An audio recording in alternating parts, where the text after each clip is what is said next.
सिंध जे मकानी खाते जे ऑफिसरनि जो टंडो आदम म्यूनिसिपल कमेटीअ जो दौरो। म्यूनिसिपल जी तारीख़ी इमारत park Shah Abdul Latif itai municipal library जो मुआयनो करे शानदार आजियां कई वई। रिपोर्टर मूजिबि सिंध जे मुख़्तलिफ़ ज़िलनि हैदराबाद, मटियारी, सागड़, टंडोल हयार, घोटकी ऐं ॿियनि ज़िलनि जे मुख़्तलिफ़ खातनि सां लाॻापियल 40 खां वधीक CMOs, TMOs, टाउन ऑफिसरनि, एडमिनिस्ट्रेटरनि, अकाउंट ऑफिसरनि, अमजद पिताफ़ी, शौकत उन्नड़ ऐं आसिफ हुसैन ख़ासखेलीअ जी अॻवानीअ में टंडो आदम म्यूनिसिपल कमेटीअ जे मुताले दौरे ते पहुता, जिते म्यूनिसिपल एडमिनिस्ट्रेटर ग़ुलाम रसूल राजपूत, ऑफिसरनि अली शेर रहमदानी, सादत नूर, मोहम्मद आसिफ ख़ासखेली, वलीद अहमद शोरो ऐं ॿियनि संदनि शानदार आजियां कंदे सिंध जी सक़ाफ़त अजरक पाराया विया। वफ़द म्यूनिसिपल कमेटीअ जी इमारत, गुलशन सिद्दीकी पार्क ऐं शाह लतीफ़ म्यूनिसिपल लाइब्रेरीअ जो मुआयनो कयो।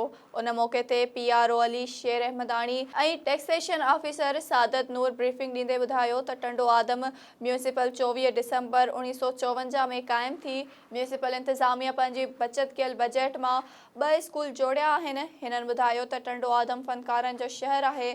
उस्ताद मंज़ूर अली ख़ान, मुश्ताक जसकाणी, अब्दुल्ला ख़ान वरिया, शाह असद, दीन मोहम्मद शेख, अब्दुल हकीम खोसो हिन शहर जी सुञाणप आहिनि। हिन शहर जूं खाधे पीते जूं शयूं पिणु मशहूरु आहिनि।